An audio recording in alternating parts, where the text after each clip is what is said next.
जानी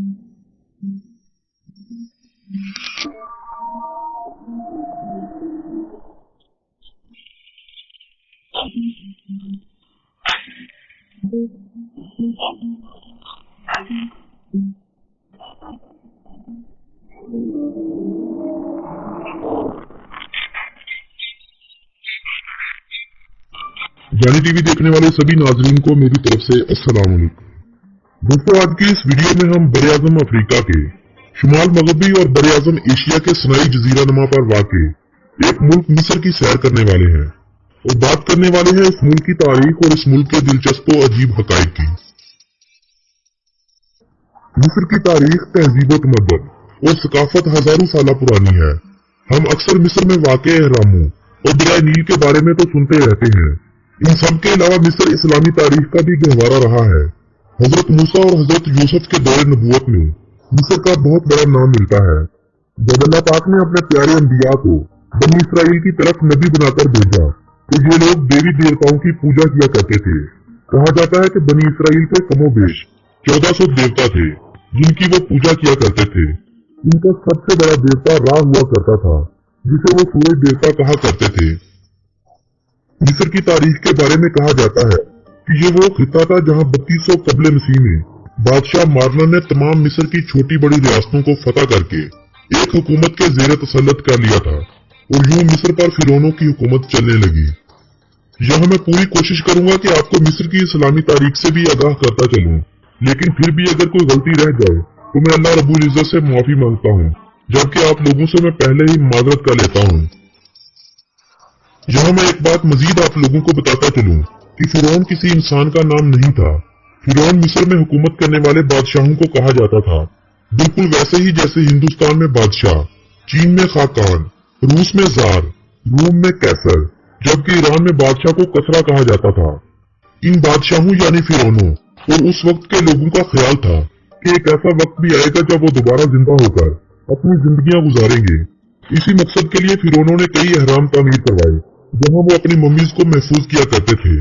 मुहक्किकीन के नजदीक इन अहरामों का मकसद बादशाहों का अपनी लाशों को मम्मीज की सूरत में महफूज करके यहाँ रखना था, इसीलिए इन अहरामों का आगाज किया गया था। मिस्र की तारीख में बनने वाला सबसे पहला अहराम 2600 कबले मसीह में फिरौन डिजोजर ने बनवाया था। चंद सालों बाद मिस्र के अगले फिरौन ने गीजा का अजीमुशान अहराम तामीर करवाया। इस अहराम को तामीर करने में कहा जाता है कि कमोबेश 20 साल लगे थे, जिनमें 2 मिलियन से ज्यादा चूने और पत्थर के ब्लॉक्स का इस्तेमाल किया गया था। इस फिरौन को तारीख खूफू के नाम से जानती है। यही वजह है कि इस अहराम को हरमे खूफू भी कहा जाता है। उस बादशाह ने 2589 कबले मसीह तक मिस्र में हुक्मरानी की। सिर्फ मिस्र ही नहीं, उर्दन और शाम के ज्यादातर इलाके इन्हीं के कब्जे में हुआ करते थे। मिस्र के बादशाहों ने इस सल्तनत को बढ़ाने के लिए अफ्रीका और अरब के काफी ममालिक को अपने कब्जे में ले लिया और ताकतवर बनते गए। इन बादशाहों ने अल्लाह ताला के अहकामात की नाफरमानियां की और अपने ही आप को सब कुछ समझने लगे। यही वजह थी कि अल्लाह ताला ने सैकड़ों अंबिया को सिर्फ इसी कौम पर मबूस फरमाया और फिर वो वक्त आया जब अल्लाह ताला ने हजरत मूसा को इस कौम पर मबूस फरमाया। इस वक्त मिस्र के 19वें शाही खानदान के तीसरे फिरौन रमसीस सानी का दौरे हुकूमत था, यानी ये वो बादशाह था जिसके दौरे हुकूमत में हजरत मूसा की पैदाइश हुई और इसी बादशाह के घर में अल्लाह के हुक्म से आपकी परवरिश भी हुई। बादशाह रमसीस सानी के दौरे हुकूमत में ही बादशाहत उसने अपने बेटे मनफता को सौंप दी। यही वो बादशाह था जो हजरत मूसा का पीछा कर रहा था जब हजरत मूसा और अहले ईमान वालों के लिए अल्लाह ताला ने बहराए कलजिम को 2 हिस्सों में तकसीम कर दिया। जब फिरौन अपने साथियों के हमरा समुंदर में बने इस रास्ते के बीचों बीच पहुंच गया तो अल्लाह ताला ने समुंदर को हुक्म दिया कि मिल जा, तो वो मिल गया। फिरौन अपने साथियों के हमरा इसी समुंदर में गर्क हो गया। असारे कदीमा वालों के नजदीक इस बादशाह का दौरे हुकूमत 12वीं सदी कबले मसीह का था। इन फिरौनों की लाशों और इनके दौरे हुकूमत का अंदाजा मिस्र के अहरामों और इन नक्शो नगार से होता है जो इन बादशाहों ने अपने दौरे हुकूमत में बनवा रखे थे, जो आजकल मिस्र के अजायब घर में महफूज हैं। 664 कबले मसीह से 332 कबले मसीह तक, यानी 2 सदियों से ज्यादा अरसा मिस्र ईरानी सल्तनत फारसिया के कब्जे में चला गया, जिसे अलेक्जेंडर ने दोबारा फतेह करते हुए मकदूनिया का हिस्सा बना दिया। यही वो बादशाह था जिसे तारीख सिकंदर आजम के नाम से जानती है। सिकंदर की मौत के बाद सिकंदर के जानशीनों ने कुछ अरसा बादशाहत के इस सिलसिले को कायम रखा। सिकंदर की मौत के बाद से यूनान और मिस्र के इलाकों पर जो हुकूमत कायम रही उसे तारीख में सल्तनत बातलीमूस के नाम से पुकारा जाता है। इस सल्तनत की आखिरी मलका क्लेयोपात्रा को माना जाता है। यही वो मलका थी जिसके किस्से कहानियां अफसानवी ड्रामों, फिल्मों और किताबों में आज भी पाए जाते हैं। क्लेयोपात्रा मिस्र की वो शोहरा आफाक फिरौन मलका थी जिसके होशरुबा हुस्न और कीमत खेज जवानी ने सल्तनत रूम के नामवर जर्नैलों को खाको खून में रंगकर अजीमो शान सल्तनतों को हमेशा के लिए सफा हस्ती से मिटा दिया। कुदरत ने इस फिरौन मलका को दिलकश हुस्न और जादुई शख्सियत से नवाजा था, लेकिन अफसोस के वो इस हुस्न की कीमत वसूल करते हुए खुद नीलामी की सूली पर चढ़कर एक नाकाबिले फरामोश दास्ताने इश्क व बेवफाई बनकर तारीख में हमेशा के लिए अमर हो गई। मैं कोशिश करूंगा कि अपने दूसरे YouTube चैनल इन्फोपीडिया पर, जिसकी लिंक आपको वीडियो की डिस्क्रिप्शन में मिल जाएगी, उस चैनल पर तारीख में गुजर जाने वाले उन लोगों के बारे में जिनसे दुनिया आज भी नावाकिफ है आपको आगाही फराहम करूं। और मेरी कोशिश होगी कि मिस्र पर गुजरने वाले फिरौनों की जिंदगियों, अंबिया के किस्से और इन होशरुबा मलकाओं के बारे में जरूर आगाही दूं। क्लेयोपात्रा की जिंदगी के खात्मे और अगस्तस की जीत के साथ ही मिस्र में रूमी सल्तनत के एक नए दौर का आगाज हुआ। 7वीं सदी ईस्वी में मिस्र को अरब मुसलमानों ने फतह कर लिया। खलीफा दोम हजरत उमर फारूक के दौरे हुकूमत में मिस्र के काफी इलाके को फतह कर लिया गया था, जबकि अलेक्जेंड्रिया का इलाका बाजंतीनियों के पास रहने दिया गया। अरबों ने मिस्र के मफतूहा इलाके को फुस्तात का नाम दिया। 986 ईस्वी में फातमी दौरे हुकूमत में काहिरा यानी कायरो सिटी की बुनियाद रखी गई। फुस्तात के नाम से आज भी मिस्र में एक शहर आबाद है जहां हजरत उमर बिन नास ने अपना खैमा लगाया था। अरबी जुबान में खैमे को फुस्तात कहते हैं। इसी मुनासबत से इस शहर को यह नाम मिला था और इसी नाम से मुसलमानों के दरमियान इस मुल्क की पहचान हुआ करती थी। 1517 ईस्वी में तुर्क मुसलमानों ने मिस्र पर कब्जा जमा लिया। सल्तनत उस्मानिया का हिस्सा बनने के बाद उस्मानियों ने मिस्र को उस्मानी सल्तनत के सूबे का दर्जा दिया, मगर मिस्र आखिरी वक्त तक उस्मानियों के लिए सबसे मुश्किल कंट्रोल होने वाला सूबा रहा है, जहां उस्मानियों से ज्यादा सल्तनत ममलूक का हुक्म चलता रहा। 1798 में नेपोलियन बोनापार्ट ने मिस्र के काफी हिस्सों पर हमले किए और मिस्र को फ्रांसीसी हुकूमत के मातहत करने की भरपूर कोशिशें की, मगर इनकी कोशिशों को हुकूमत बरतानिया ने नाकाम बना दिया और खुद इस मुल्क पर काबिज होने लगे। अब एक तरफ बरतानवी राज, दूसरी तरफ उस्मानी हुकूमत, जबकि तीसरी तरफ ममलूक सल्तनत इस मुल्क पर हुक्मरानी के ख्वाब सजाए कब्जे कर रही थी। लेकिन इस मुल्क पर अंदरूनी तौर पर मोहम्मद अली पाशा के खानदान का राज कायम हो चुका था, जो अल्बेनिया और उस्मानी हुकूमत के एक सिपा सालार थे। 28 फरवरी 1922 में किसी खानदान ने हुकूमत बरतानिया के कब्जे को मानने से इनकार कर दिया और वाज़ेह तौर पर यह ऐलान किया कि मिस्र एक आजाद और खुद मुख्तार मुल्क है। तुर्कों और बरतानवियों के दरमियान एक सदी से ज्यादा अरसा इस खित्ते पर जंगें होती रही। 1922 में आजादी का ऐलान करने के साथ ही मुल्क में इनकलाबियों ने जोर पकड़ा और अपने मुतालबात के लिए तहरीकें चलाई गईं।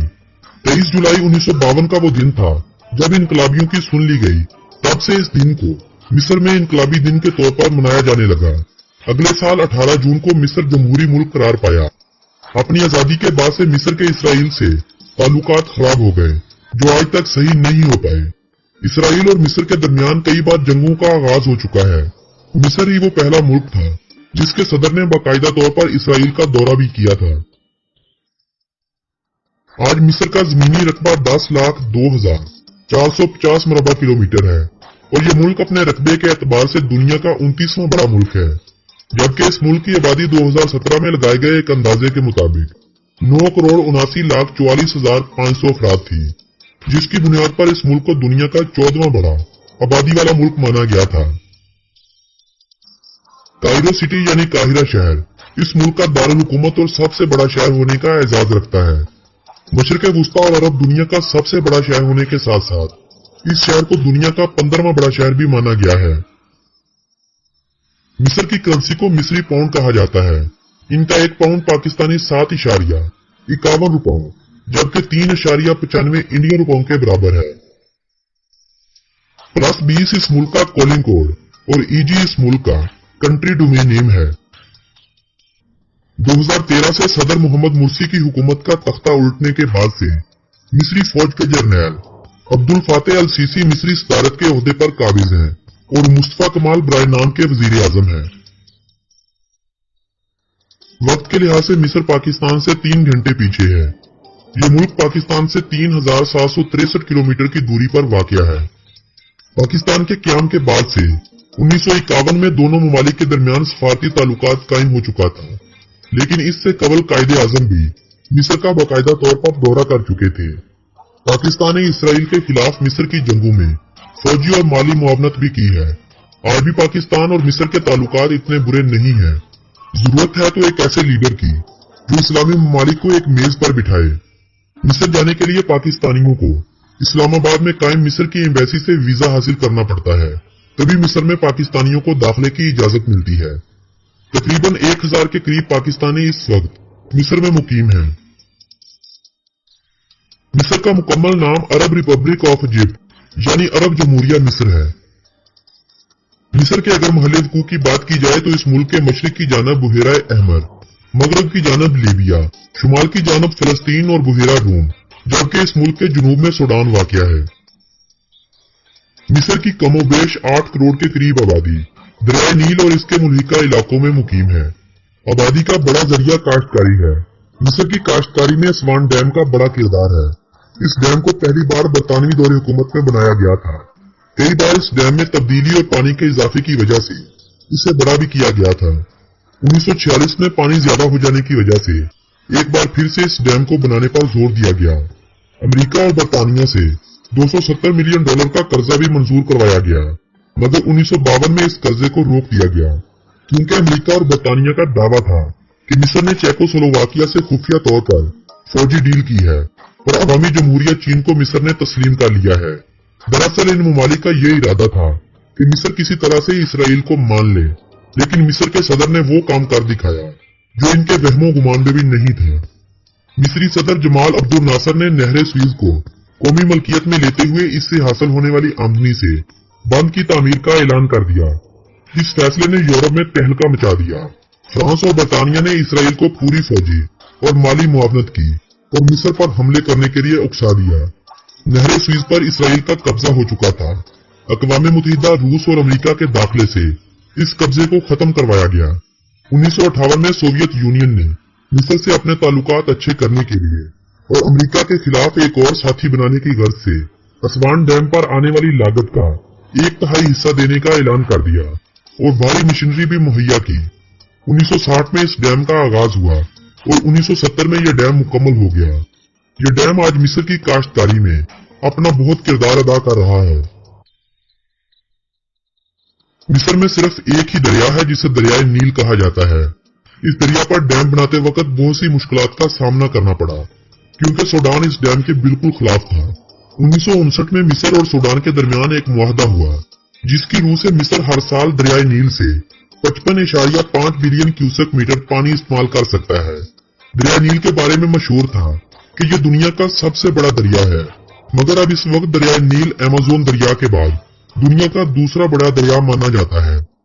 इसी दरिया यानी दरियाए नील की बदौलत आज मिस्र दुनिया में खजूरें पैदा करने वाला सबसे बड़ा मुल्क, अंजीर की पैदावार के हवाले से दूसरा बड़ा मुल्क, स्ट्रॉबेरी की पैदावार के हवाले से चौथा बड़ा मुल्क, भैंसों का दूध पैदा करने वाला, प्याज पैदा करने वाला और बैंगन पैदा करने वाला भी चौथा बड़ा मुल्क माना जाता है, जबकि तरबूज और टमाटर की पैदावार के हवाले से इस मुल्क का दुनिया में 5वां बड़ा नाम है। गंदम, मकई, गन्ना, फ्रूट, सब्जियां और चावल दीगर ज्यादा काश्त होने वाली फसलें हैं। 150 साल पहले तक मिस्र के लोग कदीम मिस्रियों के अकीदे के मुताबिक इसी बात पर यकीन रखते थे कि दरियाए नील एक पुरस्रार दरिया है, क्योंकि कोई नहीं जानता था कि इसका पानी कहां से आता है। लेकिन अब सबको मालूम हो चुका है कि इस दरिया का आगाज मशरकी अफ्रीका से होता है। ज़राअत के शोबे के अलावा केमिकल इंडस्ट्री और टेक्सटाइल मिस्र की मईशत में इजाफे का सबब है, जबकि क्रूड ऑयल और कुदरती गैस बेचकर भी मिस्र अच्छा खासा मुनाफा कमा रहा है। मिस्र के 30 लाख से जायद शहरी हमसाया ममालिक में कामकाज की गर्ज से रहते हैं, जो अच्छी खासी मकदार में पैसा अपने मुल्क ला रहे हैं, जबकि दीगर ममालिक से मुल्क में पैसा जमा करने के हवाले से सियाहत के शोबे का भी बहुत नाम होता है। सियाहत का शोबा मिस्र की मईशत में अपना पूरा किरदार अदा करता है। दुनिया के 7 अजूबों में से एक अजूबा जो आज से सदियों पहले तामीर किया गया था, मिस्र पिरामिड की शक्ल में आज भी अपनी असली हालत में कायम है। इसके अलावा बेशुमार तारीखी मुकामात तारीख से दिलचस्पी रखने वालों को मिस्र खींच लाते हैं। यही वजह है कि साल 2017 में 80 लाख से ज्यादा सियाहों ने इस मुल्क का रुख किया था। मिस्र जाकर जो हर किसी को बुरा लगता है वो मिस्रियों का मांगना और बार बार अपने सर्विसेज मुसाफिरों को पेश करना है, जिसे ज्यादातर मुसाफिर पसंद नहीं करते। मिस्र के बारे में अगर दिलचस्प हकायक की बात की जाए तो कदीम मिस्र के लोग सिर्फ इंसानों की ही नहीं बल्कि जानवरों की लाशों को भी हनूत किया करते थे। आसार कदीमा वालों को मिस्र से एक 15 फुट लंबे मगरमच्छ की हनूत शुदा लाश भी मिल चुकी है। मिस्र की 90% आबादी मुसलमान है, जिनमें से ज्यादातर सुन्नी फिरके से ताल्लुक रखने वाले अफराद हैं। 9% कप्ती मसीही इस मुल्क में मुकीम है, जबकि 1% दीगर मज़हब के लोग और मसीहत की दूसरी किस्में यहाँ पर आबाद हैं। अरबी इस मुल्क की सरकारी जुबान है। मिस्र में अरबी की 8 से 10 इकसाम बोली जाती हैं, जबकि यूनानी, आर्मेनियाई, बीजा, सीवी और चंद दूसरी जुबानें थोड़ी थोड़ी तादाद में बोली जाती हैं। इंसानों की औसतन उम्र इस मुल्क में 73 साल के लगभग है। तालीम की शरह इस मुल्क में 76% के करीब है। फुटबॉल इस मुल्क की कौमी और सबसे मकबूल खेल है। स्क्वैश, टेनिस और ओलंपिक्स की दीगर खेलें भी इस मुल्क में काफी तादाद में खेली जाती हैं। मिस्र ने अब तक 4 नोबेल प्राइज अपने नाम का रखे हैं। मिस्र का झंडा 3 मुल्कों के झंडों से मुमासलत रखता है, जिनमें शाम, इराक और यमन शामिल हैं। बाघ मिस्र का कौमी परिंदा है। आप बाघ को मिस्र के कौमी परचम और आर्मी के लोगों पर भी देख सकते हैं। मिस्र में 2011 में आने वाले इनकलाब ने बहुत तब्दीलियां रूनुमा की। इन तब्दीलियों की वजह एक तरह से फेसबुक को भी माना जाता है। कहा जाता है कि इस इनकलाब में सोशल मीडिया का बहुत बड़ा किरदार था। इसी वजह के पेश नजर मिस्र के एक बाप ने अपनी बेटी का नाम फेसबुक रख दिया, जिसका पूरा नाम फेसबुक जमाल इब्राहिम है। मिस्र अरबों की हामल आबादी वाला सबसे बड़ा मुल्क है। कमल का फूल इस मुल्क का कौमी फूल है। अंजीर का दरख्त इस मुल्क का कौमी दरख्त है। मिस्र अफ्रीका का दूसरा बड़ा मुल्क है। मिस्र का 90% रकबा सहराओं पर मुश्तमिल है। मिस्र की आमदनी का एक बड़ा हिस्सा ज़राअत के शोबे से आता है, मगर इस मुल्क में ज़राअत के शोबे से सिर्फ 30% आबादी मुंसलिक है, जबकि 15% सियाहत के शोबे से जुड़ी हुई है। मूवी इंडस्ट्री के हवाले से मिस्र अरब दुनिया का पहला मुल्क था जहां सबसे पहले इस सनत की तरफ सरकारी सतह पर जोर दिया गया था। मिस्र के टीवी चैनल्स पर हुकूमत की इजाजत के बगैर कोई भी प्रोग्राम नशर नहीं हो सकता। कहा जाता है कि कदीम मिस्र तामीर और तरक्की के साथ साथ फैशन का भी गहवारा हुआ करता था। मिस्र में दुनिया का सबसे पुराना ड्रेस भी खोजा गया है, जिसके बारे में ये कियास आराइयां जारी हैं कि इस ड्रेस की उम्र कोई 5000 साल पुरानी है।